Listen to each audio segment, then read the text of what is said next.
أعوذ بالله من الشيطان الرجيم. بسم الله الرحمن الرحيم. الحمد لله الذي أنزل على عبده الكتاب ولم يجعل له عوجا قيما لينذر بأسا شديدا من لدنه ويبشر المؤمنين الذين يعملون الصالحات أن لهم أجرا حسنا ماكثين فيه أبدا وينذر الذين قالوا اتخذ الله ولدا ما لهم به من علم ولا لآبائهم كبرت كلمة تخرج من أفواههم إن يقولون إلا كذبا فلعلك باخع نفسك على آثارهم إن لم يؤمنوا بهذا الحديث أسفا إنا جعلنا ما على الأرض زينة لها لنبلوهم أيهم أحسن عملا وإنا لجاعلون ما عليها صعيدا جرزا أم حسبت أن أصحاب الكهف والرقيم كانوا من آياتنا عجبا إذ أوى الفتية إلى الكهف فقالوا ربنا آتنا من لدنك رحمة وهيئ لنا من أمرنا رشدا فضربنا على آذانهم في الكهف سنين عددا ثم بعثناهم لنعلم أي الحزبين أحصى لما لبثوا أمدا نحن نقص عليك نبأهم بالحق إنهم فتية آمنوا بربهم وزدناهم هدى وربطنا على قلوبهم إذ قاموا فقالوا ربنا رب السماوات والأرض لن ندعو من دونه إلها لقد قلنا إذا شططا هؤلاء قومنا اتخذوا من دونه آلهة لولا يأتون عليهم بسلطان بين فمن أظلم ممن افترى على الله كذبا وإذ اعتزلتموهم وما يعبدون إلا الله فأووا إلى الكهف ينشر لكم ربكم من رحمته ويهيئ لكم من أمركم مرفقا وترى الشمس إذا طلعت تزاور عن كهفهم ذات اليمين وإذا غربت تقرضهم ذات الشمال وهم في فجوة منه ذلك من آيات الله من يهد الله فهو المهتد ومن يضلل فلن تجد له وليا مرشدا وتحسبهم أيقاظا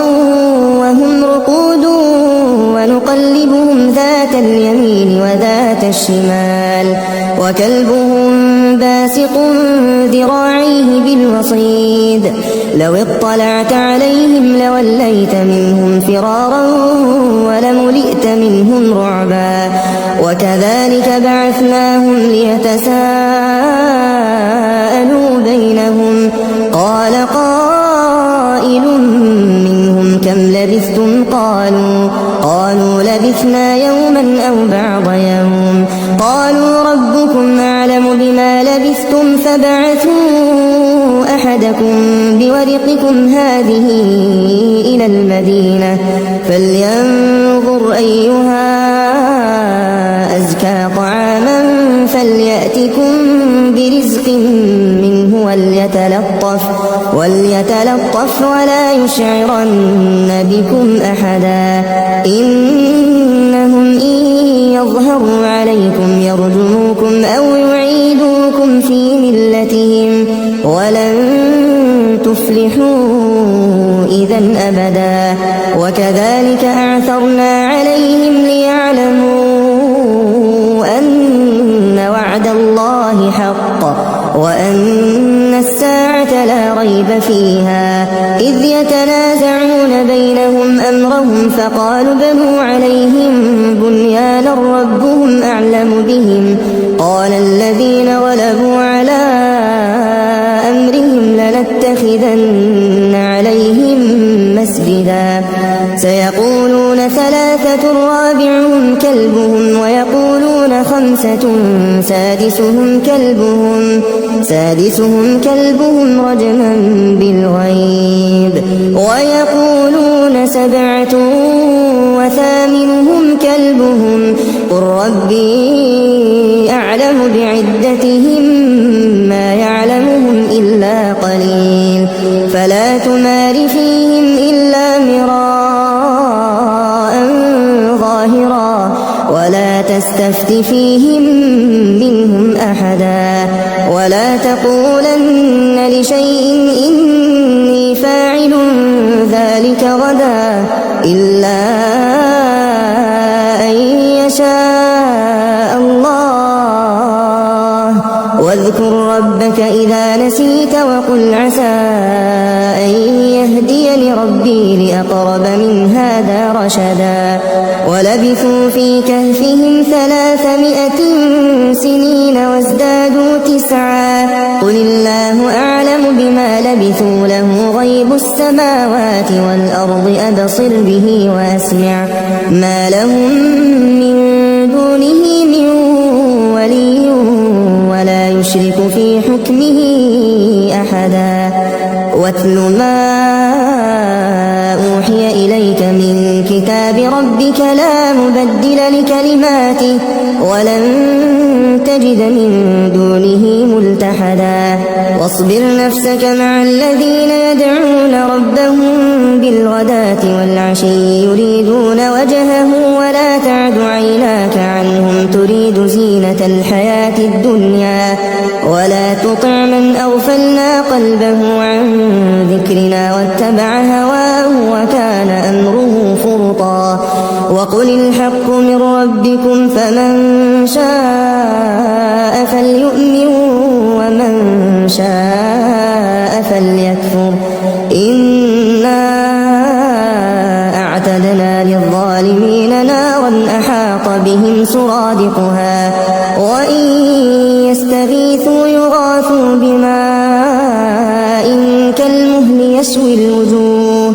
بئس الشراب وساءت مرتفقا إن الذين آمنوا وعملوا الصالحات إنا لا نضيع أجر من أحسن عملا أولئك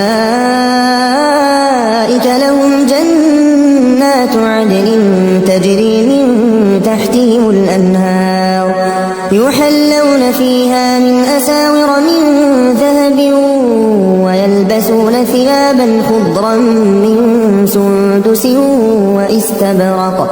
متكئين فيها على الأرائك نعم الثواب وحسنت مرتفقا واضرب لهم مثلا الرجلين جعلنا لأحدهما جنتين من أعناب وحففناهما بنخل وجعلنا بينهما زرعا كلتا الجنتين آتت أكلها ولم تظلم منه شيئا وفجرنا خلالهما نهرا وكان له ثمر فقال لصاحبه وهو يحاوره أنا أكثر منك مالا وأعز نفرا ودخل جنته وهو ظالم لنفسه قال ما أظن أن تبيد هذه أبدا وما أظن الساعة قائمة ولئن رددت إلى ربي لأجدن خيرا منها منقلبا قال له صاحبه وهو يحاوره أكفرت بالذي خلقك من تراب ثم من نطفة ثم سواك رجلا لكن هو أشرك بربي أحدا ولولا إذ دخلت جنتك قلت ما شاء الله لا قوة إلا بالله إن ترني أنا أقل منك مالا وولدا فعسى ربي أن يؤتيني خيرا من جنتك ويرسل عليها حسبانا من السماء فتصبح صعيدا زلقا أو يصبح ماؤها غورا فلن تستطيع له طلبا وأحيط بثمره فأصبح يقلب كفيه على ما أنفق فيها وهي خاوية على عروشها ويقول يا ليتني لم أشرك بربي أحدا ولم تكن له فئة ينصرونه من دون الله وما كان منتصرا هنالك الولاية لله الحق هو خير ثوابا وخير عقبا واضرب لهم مثل الحياة الدنيا كماء إن أنزلناه من السماء فاختلط به نبات الأرض فأصبح هشيما تذروه الرياح وكان الله على كل شيء مقتدرا المال والبنون زينة الحياة الدنيا والباقيات الصالحات خير عند ربك ثوابا وخير أملا ويوم نسير الجبال وترى الأرض بارزة وحشرناهم فلم نغادر منهم أحدا وعرضوا على ربك صفا لقد جئتمونا كما خلقناكم أول مرة بل زعمتم أن لن نجعل لكم موعدا ووضع الكتاب فترى المجرمين مشفقين مما فيه ويقولون يا ويلتنا ما لهذا الكتاب لا يغادر صغيرة ولا كبيرة إلا أحصاها ووجدوا ما عملوا حاضرا ولا يظلم ربك أحدا وإذ قلنا للملائكة اسجدوا لآدم فسجدوا إلا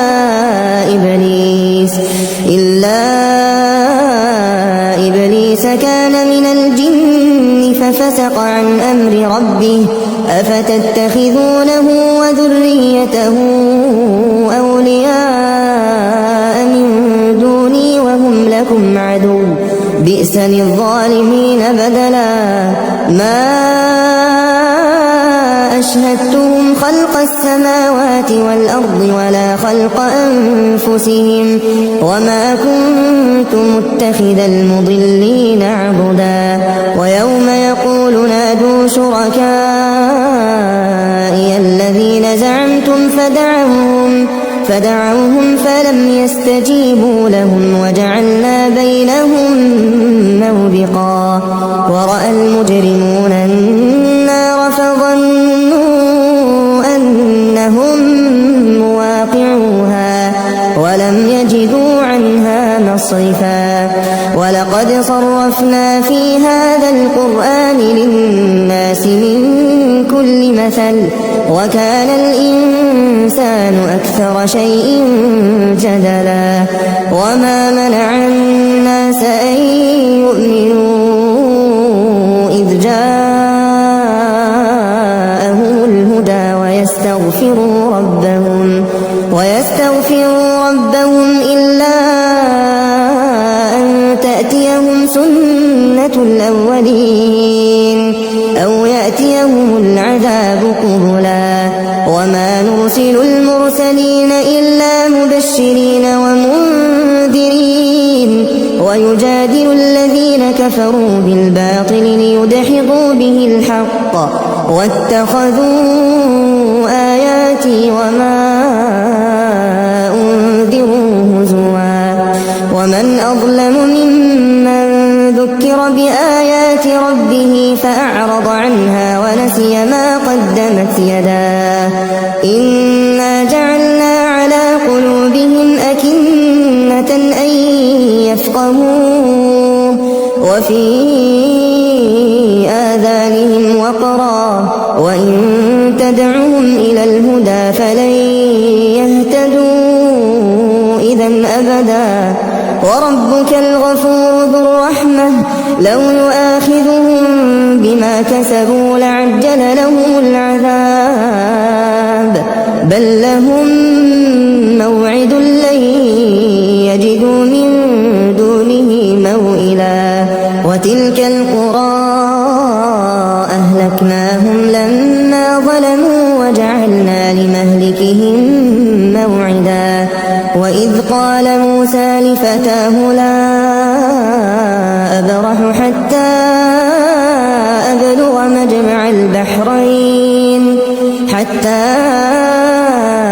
أبلغ مجمع البحرين أو أمضي حقبا فلما بلغا مجمع بينهما نسيا حوتهما فاتخذ سبيله في البحر سربا فلما جاوزا قال لفتاه آتنا غداءنا لقد لقينا من سفرنا هذا نصبا قال أرأيت إذ أوينا إلى الصخرة فإني نسيت الحوت وما أنسانيه إلا الشيطان أن أذكره واتخذ سبيله في البحر عجبا قال ذلك ما كنا نبغي فارتدا على آثارهما قصصا فوجدا عبدا من عبادنا آتيناه رحمة من عندنا وعلمناه من لدنا علما قال له موسى هل أتبعك على أن تعلمني مما علمت رشدا قال إنك لن تستطيع معي صبرا وكيف تصبر على ما لم تحط به خبرا قال ستجدني إن شاء الله صابرا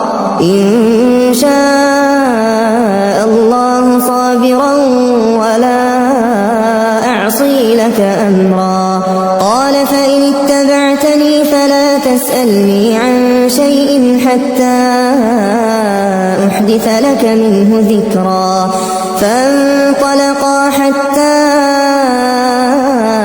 إذا ركبا في السفينة خرقها قال أخرقتها لتغرق أهلها لقد جئت شيئا إمرا قال ألم أقل إنك لن تستطيع معي صبرا قال لا تؤاخذني بما نسيت ولا ترهقني من أمري عسرا فانطلقا حتى إذا لقيا غلاما فقتله قال أقتلت نفسا زكية بغير نفس لقد جئت شيئا نكرا قال ألم أقل لك إنك لن تستطيع معي صبرا قال إن سألتك عن شيء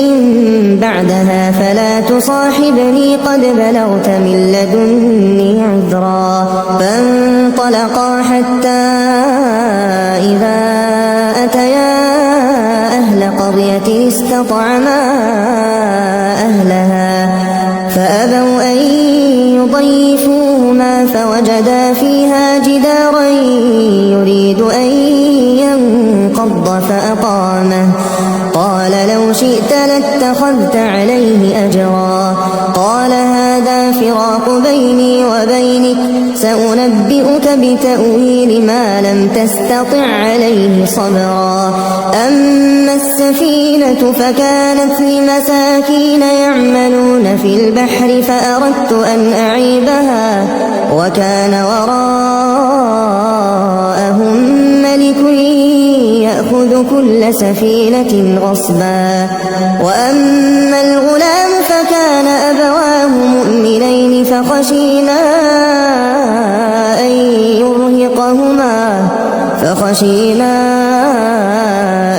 يرهقهما طغيانا وكفرا فأردنا أن يبدلهما ربهما خيرا منه زكاة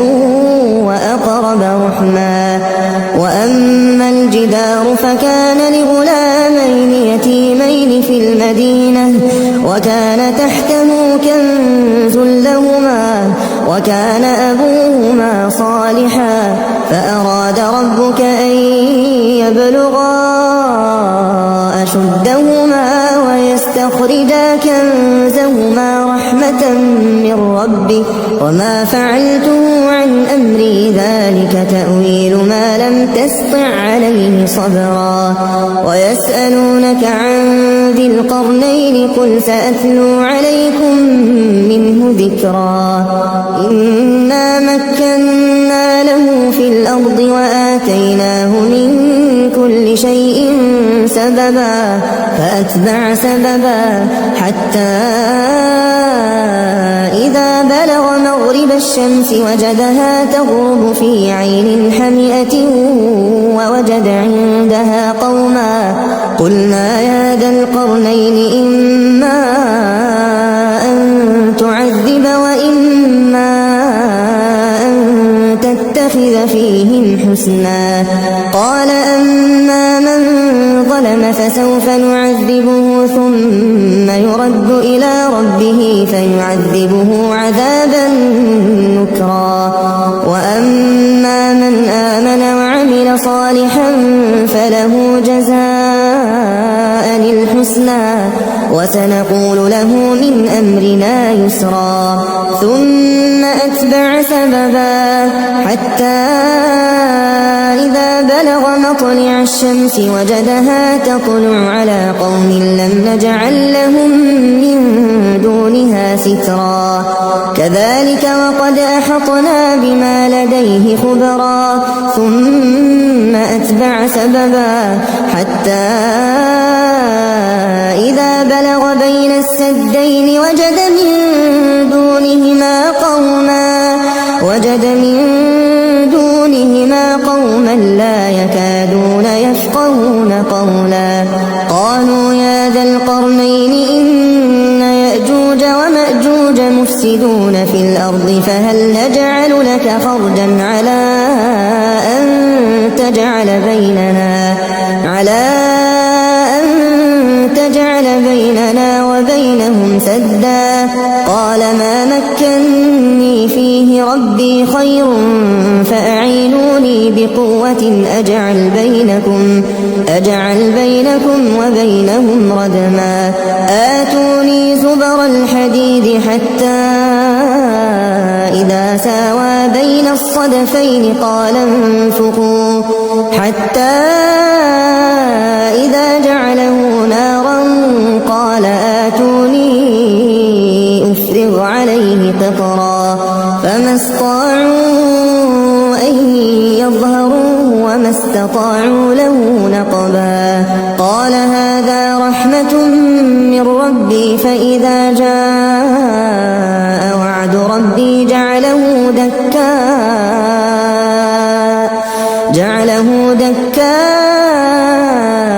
وكان وعد ربي حقا وتركنا بعضهم يومئذ يموج في بعض ونفخ في الصور فجمعناهم جمعا وعرضنا جهنم يومئذ للكافرين عرضا الذين كانت أعينهم في غطاء عن ذكري وكانوا لا يستطيعون سمعا أفحسب الذين كفروا أن يتخذوا عبادي من دوني أولياء إنا أعتدنا جهنم للكافرين نزلا قل هل ننبئكم بالأخسرين أعمالا الذين ضل سعيهم في الحياة الدنيا وهم